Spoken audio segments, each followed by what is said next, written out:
అన్న గొంతన్న నన్ను దేకడే మత్తా నీ కొడుకు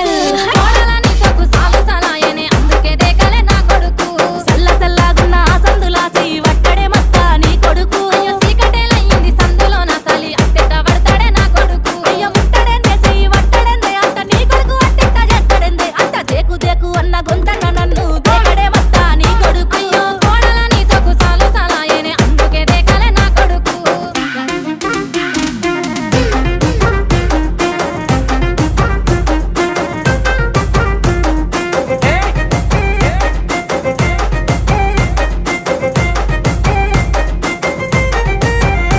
ఇంట్లో నీళ్లు పోసి వెంచిన పూలను పట్టించుకోడత్తా నీ కొడుకు